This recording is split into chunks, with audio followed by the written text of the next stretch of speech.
राधा राधा श्री हरिवंश। ये जो हम दृश्य देख रहे हैं श्री गोवर्धन गिरिराज के ऊपर का दृश्य है। ऊपर से हम जब नीचे देखते हैं तो सारा स्वर्ग की नजारा दिखता है। ये ऊपर जो आप मंदिर देख रहे हैं ये श्रीनाथ जी का मंदिर है। श्रीनाथ जी की कहानी आप लोगों ने सुना है, जो इस समय मध्य प्रदेश में विराजमान है। यहाँ पे सोने के लिए आते हैं। श्री पूज्य श्री गोसाई जी के मुंह से आप लोगों ने प्रथम भाग सुन लिया था और वीडियो भी देख लिया था। अब आप दूसरा जो भाग है इस वीडियो में आप देखेंगे। और जो अष्ट पूज्य कवि थे जैसे सूरदास वो थे, तुलसीदास जी थे, ऐसे कवि जो थे भगवान के साथ खेला करते थे। आप देख रहे हैं जब जाएंगे तो ऐसा ही पत्थर पड़ेगा।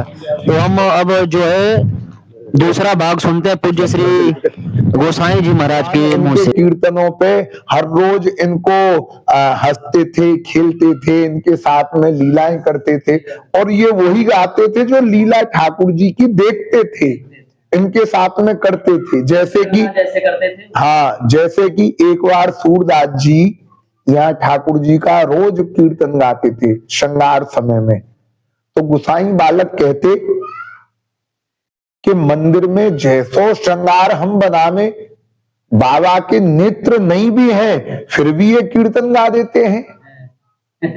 तो उस दिन चारों तरफ से जेठ की दोपहरी यानी मई जून का महीना चारों तरफ से किमाड़ लगा दिए और किमाड़ लगाकर और श्रीनाथ जी को श्रृंगार धराया आड़ बंद का, एक लंगोट पहनाई और एक गुंजाओं की माला और एक मोर पिच का मुकुट। तो ठाकुर जी को वो श्रृंगार यहाँ पे धराया और सूरदास जी को कहा कि बाबा आज कछु कीर्तन गाओ। और जो मंदिर के पहरेदार थे उनको कह दियो जब बाबा कीर्तन गाय में फिर वैष्णवन को दर्शन करवे के लिए भेजियो। अब वो यहाँ आते ही पद गावे लगे, आज हरि देखे नंग नंगा जल सुत भूषण अंग विराजत, कोटि काम छवि उठत तरंगा, आज प्रभु देखे नंगम नंगा।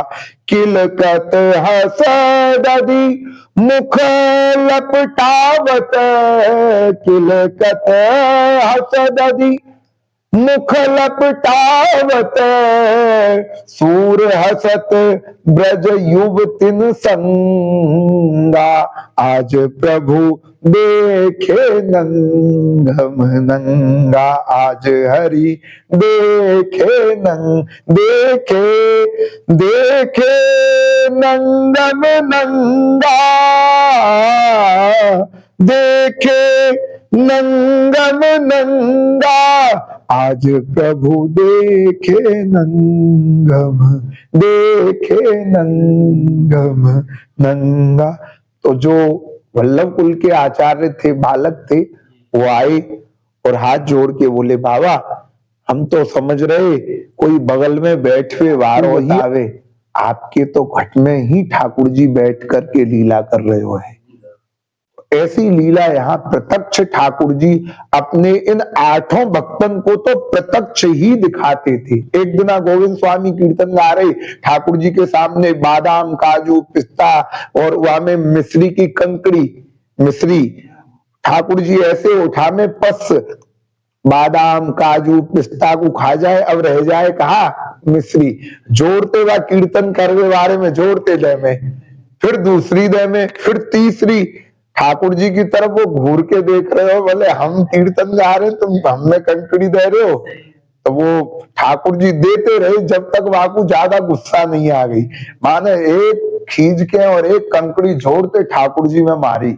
अब जैसे ही मारी ठाकुर जी में महाराज तो ठाकुर जी हले तो पर्दे के पीछे गई वो कंकड़ी। तो विठलनाथ जी बोले बाबा मैंने कछु आपके लिए गहनों श्रृंगार कछु भारी तो ना पहनायो। बोले बाबा आपने तो हमको सब अच्छो पहनायो, देखो वो कंकड़ी हमें दे रहे हो। तो विठलनाथ जी आकर के बाबू ठाकुर जी में कंकड़ी दी तूने? बोले बाबा मैंने ना दी।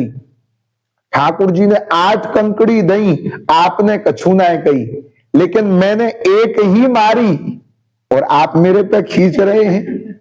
वो पहले डर के मारे बोले बाबा मेरे ना दई, फिर आकर के बोले मेरे पे खींच रहे हैं। तो विट्ठल नाथ जी इसको जब ऐसा कहा, क्योंकि आपके पूत ने 7-8 कंकड़ी मेरे में दी, क्योंकि विट्ठल नाथ जी के ठाकुर जी से जो संबंध का भाव था वो पिता और पुत्र का भाव था। भगवान मेरे बेटे हैं और मैं उनका पिता हूं। लेकिन गोविंद स्वामी का जो भाव था वो शिष्य और गुरु का भाव, तो शिष्य भी बेटे के ही समान है। तो क्या कहने लगे गोविंद स्वामी कि आपको पूत तो सपूत है, हमका पूत कपूत है प्रभु, हम भी तो आपके ही पुत्र हैं। तो ऐसी भाव भरी लीला को ठाकुर जी अपने 8 भक्तन के साथ में 150 साल तक किए हैं। अगर एक एक लीला को गावे लग जाए ना तो यहाँ पे 10 दिन, 8 महीना, 15 दिन ऐसे ही निकल जाएगा। लेकिन मुख्य लीला को ठाकुर जी किनको जो संक्षिप्त में कहो है, ये भक्तमाल में, श्रीनाथ जी चरितामृत में, 252 वैष्णव की वार्ता में, इनमें और यहाँ के ब्रज के महात्मा संत वैष्णव ब्राह्मण उन लीलान को बखान आज भी करे हैं। अब यहाँ से ठाकुर जी नाथ द्वारा अजब कुंवर बाई गए। अजब कुंवर बाई ने कह दियो पिताजी मैंने तो अपनो साचो पति श्रीनाथ जी को ही मान्यो है, पिताजी ने देश निकालो दे दियो। ठाकुर जी को खूब आकर के यहाँ भजन कियो, मेवाड़ से आई, यहाँ आकर के भजन कियो, सेवा करी, ठाकुर जी को चौपड़ खिलाई। एक दिन ठाकुर जी प्रसन्न होकर के बोले अजब कुंवर बाई कछु मांग लो। तो उन्होंने मांग लियो बाबा, चरणार बिंद की सेवा में जो मेरे को सुख आनंद मिलो आपके भजन में वो कहीं मिलो, बस सेवा करना चाहती हूँ आपकी, भजन करना चाहती हूँ। ठाकुर जी बोले ये भजन तो तू करेगी ही, मन के मनोरथ को मांग ले। तो वहां ने मांग लियो कि बाबा मन को मनोरथ पूरा करनो है तो पिताजी को दर्शन देने के लिए मेवाड़ पधारो, ताकि मेरे पिताजी को भी मालूम चले कि आप ही मेरे पति हैं। मैंने तो 3 लोग के ठाकुर को अपनो पति मानो है, कोई संसारी व्यक्ति को अपनो पति नहीं मानो। वो ठाकुर जी को मेवाड़ लेके जाए लगी। तो चारों तरफ से गिरिराज जी की तलहटी में ठाकुर जी को घेर लिए, जाने नहीं दिए। तो गिरिराज जी ने बोलो कि भैया तुम लोग चिंता न करो, हम आते रहेंगे। तो आगे के जो गोसाई जी बोल रहे हैं, गोसाई के मुंह से ही सुनेंगे हम आगे की कहानी, और वीडियो जो देखेंगे उनकी कहानी। जो अगर पूरी वीडियो देख लिया उसके सारे कर्म बंधन कट जाते हैं और सब पापों से मुक्त हो जाता है। तो बोलो श्री नाथ जी की जय हो, श्री गोवर्धन गिरिराज भगवान की जय। जय जय श्री राधे श्याम। तो जो हमारे वीडियो को देख रहे हैं वो जरूर से लाइक और शेयर करें। राधे राधे।